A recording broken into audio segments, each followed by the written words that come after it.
A guerra Israel-Hamas chega aos 100 dias, com mais pontos de tensão, como acabamos de ver na reportagem do Favale. Nós convidamos para conversar com vocês aqui no Jornal da Manhã, Gunter Hudzit, que é professor de Relações Internacionais da ESPM. Gunter, bom dia, muito obrigado pela entrevista. Bom dia, Rafael, bom dia, Lívia, bom dia a todos que nos assistem, obrigado pelo convite. Nós é que agradecemos. Gunter, qual é a perspectiva para o curto prazo, na sua avaliação? Bom, definir curto prazo é sempre bem relativo, mas eu não vejo nos próximos dias, semanas, ou mesmo até possivelmente no próximo mês, uma cessação dos conflitos, principalmente porque o primeiro-ministro Netanyahu tem o seu futuro político e o seu futuro pessoal envolvido diretamente nesse conflito. Então, há esse grande pano de fundo da dinâmica interna de Israel, de que assim que esse conflito acabar, o futuro político dele possa ser até mesmo prisão. Não é só cair como primeiro-ministro, porque isso já está muito claro que investigações vão ser feitas, como já foram feitas em outras ocasiões, principalmente depois da guerra do Yom Kippur, 1973, quando houve uma grande falha na inteligência israelense.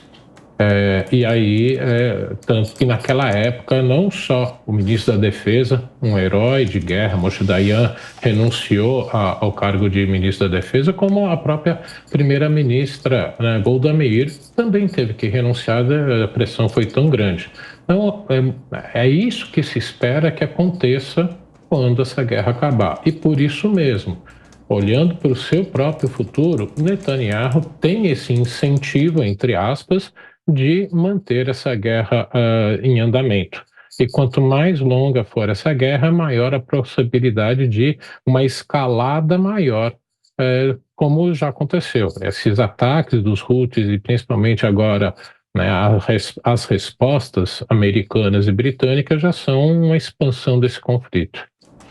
Agora, professora, à medida que o tempo vai passando, as discussões sobre o futuro da faixa de Gaza ganham cada vez mais novos capítulos. Nós tivemos recentemente alguns ministros mais ultranacionalistas ligados a Netanyahu defendendo a imigração de palestinos que estão na região. Daí nós tivemos um contraponto, o ministro da Defesa, o Yoav Gallant, dizendo que não há nenhuma discussão dentro do governo para tirar a presença desses palestinos da região e aumentar a presença de civis israelenses por lá. A grande expectativa, segundo ele, é manter os palestinos na região, uma autoridade ligada aos palestinos fazer a gestão administrativa, mas com um controle militar de Israel. Quais são as perspectivas mais plausíveis, na opinião do senhor, a respeito dessa gestão da faixa no futuro? Bom, como você bem colocou, essa é a questão central na dinâmica externa. Eu falei da dinâmica interna, desse, entre aspas, incentivo de Netanyahu manter a guerra em andamento. A dinâmica externa é realmente sobre o futuro da faixa de Gaza. É um pequeno parênteses, infelizmente, justamente por essas declarações de que os palestinos teriam que ser removidos de lá, é que levaram a África do Sul, o governo da África do Sul, a entrar na Corte Internacional de Justiça com essa acusação de genocídio. Ele não representa o governo israelense, é um dos membros da extrema-direita de Israel que tem essa visão, mas não é a política oficial de Israel, muito pelo contrário. Essa discussão que o governo israelense vem fazendo interna e externamente. Não é à toa que o secretário de Estado Antony Blinken passou mais de 12 dias circulando na região oficialmente para tentar evitar uma escalada, mas o que se estava realmente fazendo era essa negociação sobre o futuro. O que vai ser de Gaza?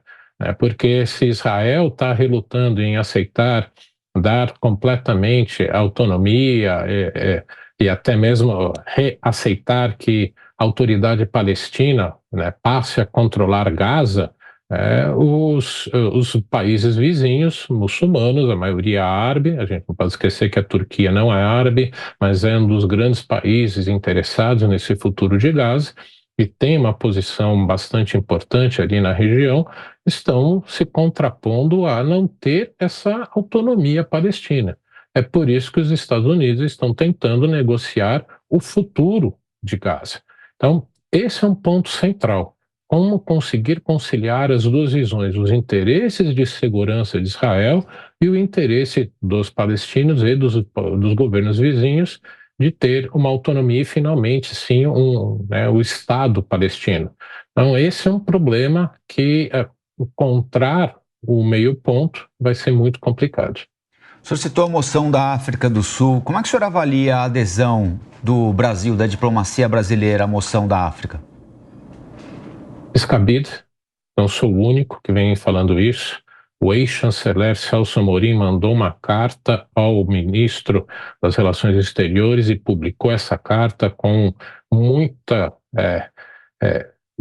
capacidade, com todo o respaldo que ele tem como jurista, ex-ministro das Relações Exteriores, e colocando claramente que o Brasil, com isso, perdeu qualquer oportunidade de ser um intermediador dessas relações, dessa negociação de paz. Então, se havia algum sonho do governo brasileiro, do presidente Lula, de intermediar aí uma negociação de paz, agora acabou. E, portanto, perdemos uma grande oportunidade, mais uma vez, em política externa. Professor, o Nelson Kobayashi tem uma pergunta para o senhor também. Professor Gunter, bom dia, um bom domingo, é um prazer falar com o senhor. Acho que o senhor se referia à carta do professor Celso Laffer, da Universidade de São Paulo, né, que foi enviada e que viralizou, inclusive uma carta enviada ao Mauro Vieira.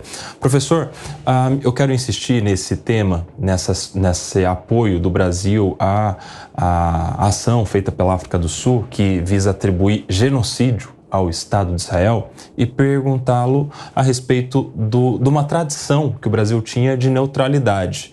E se essa ação brasileira não rompe com esse estado de neutralidade e não coloca agora o Brasil em uma situação desconfortável de ter que se manifestar em outros casos também. Porque se tirou-se da neutralidade para apoiar a África do Sul, imagino que agora haja alguma pressão para que o Brasil se manifeste sobre os crimes de guerra da Rússia, por exemplo, ou os exercícios militares da Coreia do Norte, ou a intenção chinesa agora em relação a Taiwan também, ou muitos outros casos que até então o Brasil se mantinha na neutralidade. Eu gostaria da sua avaliação. Bom, com certeza os governos ocidentais, especialmente de Washington, vão começar a fazer questionamentos que você colocou, são questionamentos que podem vir. Eu ainda acrescentaria a situação de Honduras na América Central, a situação da Venezuela aqui no norte, da América do Sul, os próprios crimes de guerra que a Rússia cometeu, e não é à toa que o presidente Vladimir Putin já foi condenado.